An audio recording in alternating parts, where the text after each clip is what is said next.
आज हम बात करने वाले हैं उस केस की जिसने 1978 में भारत को पूरी तरह से दहला कर रख दिया था। उस केस की जिसने उस समय के विदेश मंत्री अटल बिहारी वाजपेयी के सर पर पत्थर बरसवा दिए थे। उस केस की जिसने भारत की राजधानी नई दिल्ली में लिफ्ट मांगने की परंपरा को पूरी तरह से खत्म कर दिया। जी हाँ, आज हम बात करने वाले हैं संजय और गीता चोपड़ा के किडनैपिंग एवं मर्डर केस की।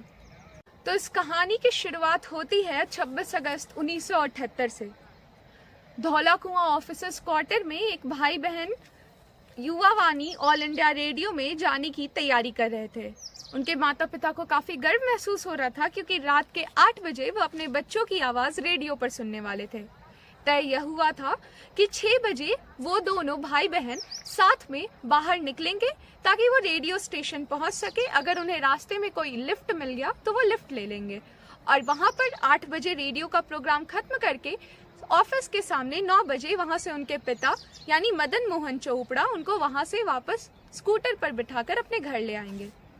बिल्कुल प्लान के हिसाब से वो अपने घर से बाहर निकले, पर उन्हें नहीं पता था कि इसके बाद वो कभी वापस अपने घर लौट नहीं पाएंगे। 26 अगस्त 1978 6:45 गीता और संजय चोपड़ा गोलंबर के सामने बैठकर किसी गाड़ी के आने का इंतजार कर रहे होते हैं ताकि वो लिफ्ट मांगकर रेडियो स्टेशन पहुंच सके। सामने से एक पीले रंग की मस्टर्ड कलर की गाड़ी उनके सामने आती है। उस गाड़ी में बैठे 2 पुरुष उनको लिफ्ट देने की बात करते हैं। दोनों भाई बहन लिफ्ट के लिए मान जाते हैं और गाड़ी के अंदर बैठ जाते हैं। अब आप सोच रहे होंगे कि कोई इतना लापरवाह कैसे हो सकता है, पर यह मत भूलिए कि हम बात कर रहे हैं 1970 के दशक की दिल्ली की, जिस वक्त क्राइम इतना नहीं था। बैठने के बाद जल्दी उन्हें एहसास हो जाता है कि उन्होंने गलती कर दी, क्योंकि इस गाड़ी में थे रंगा और बिल्ला, उस समय के कार के बहुत बड़े तस्कर। इन दोनों की मुलाकात मुंबई में हुई थी और मुंबई से ये दिल्ली केवल इसलिए आए थे ताकि किसी अमीर कपल को, अमीर जोड़े को पकड़कर उनके घर में जाकर डकैती कर सके। और जब दिन भर घूमने के बाद भी इन्हें कोई अमीर जोड़ा ना मिला तो इन्होंने इन दोनों भाई बहन को किडनैप करने की ठानी।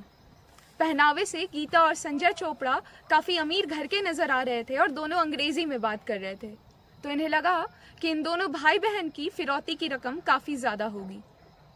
पर जब वो दोनों भाई बहन इनकी गाड़ी में बैठे, कुछ दूर चलने के बाद बिल्ला ने शॉर्टकट लिया और दोनों भाई बहन को शक होने लगा कि यह गाड़ी गलत दिशा में जा रही है, तो उन्होंने मुठभेड़ की ठानी।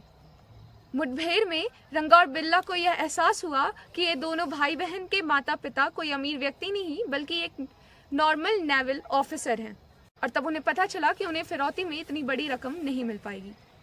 इसके बाद रंगा ने बिल्ला को यह सजेशन दिया कि चलो आगे वाले स्टॉप पर इन दोनों भाई बहन को छोड़ देते हैं, पर बिल्ला ने यह निश्चित कर लिया था कि वो इन दोनों की फिरौती को जाया नहीं जाने देंगे। उन्होंने ठाना और साथ ही साथ संजय और गीता चोपड़ा को भी ये बताया कि वो इन दोनों को एयरपोर्ट के सामने ले जाएंगे और वो गीता चोपड़ा की मदद से किसी अन्य अमीर इंसान को गाड़ी में बिठाएंगे, उससे फिरौती वसूलेंगे और इन दोनों भाई बहन को तभी छोड़ा जाएगा। संजय चोपड़ा ने इसके खिलाफ लड़ाई करने की कोशिश की, पर उसी वक्त रंगा ने अपने हाथ में एक तलवार लिया और उस तलवार से उनके कंधे पर काफी ज्यादा चोटें भी आई। कहते हैं गाड़ी विलिंगडन हॉस्पिटल के सामने से गुजर रही थी तो एक साइकिल सवार इंसान ने उन दोनों को देखा था। उस इंसान ने देखा कि संजय चोपड़ा उसकी तरफ अपना घायल कंधा दिखाकर मदद की गुहार ले रहा था। उन्होंने कार का दरवाजा खोलने की कोशिश भी की, लेकिन कार लॉक थी और क्योंकि कार बाहर उनके स्पीड से आगे निकल गई इसलिए वो कुछ नहीं कर पाए। कार का पीछा ना करने के कारण उस आदमी ने पुलिस कंट्रोल रूम में कॉल किया और कार के नंबर के साथ उनको पूरे किडनैपिंग की बात बताई, पर पुलिस कंट्रोल रूम में वहां पर जो कॉल उठाने वाली महिला थी उन्होंने गलत नंबर नोट किया और इसके कारण पुलिस हर समय गलत गाड़ी का पीछा करती रही। और संजय चोपड़ा की खुशकिस्मती कहें या बदकिस्मती, उन्हें एक और आदमी ने देखा, इंद्रजीत सिंह, जो जूनियर इंजीनियर के तौर पर काम करते थे।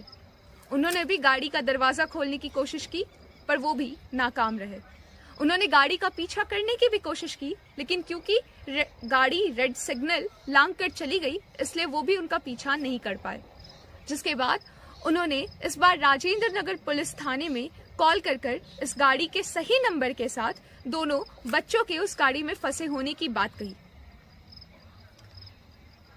इधर उन रेडियो पर अपनी बच्चों की आवाज ना सुनाई देने के कारण निराश होकर मदन मोहन चोपड़ा आकाशवाणी स्टेशन पहुंचते हैं, पर वहां पहुंचकर उन्हें पता चलता है कि उस दिन उनके बच्चे उस स्टेशन में पहुंचे ही नहीं। दूसरी तरफ रंगा और बिल्ला इस कार को एक सुनसान जगह पर ले जाते हैं, जिसके बाद कार में से संजय चोपड़ा को बाहर निकालकर वह 10 गज की दूरी पर ले जाकर रंगा उसके सर पर तलवार से वार करता है और इधर बिल्ला गीता चोपड़ा के साथ जबरदस्ती।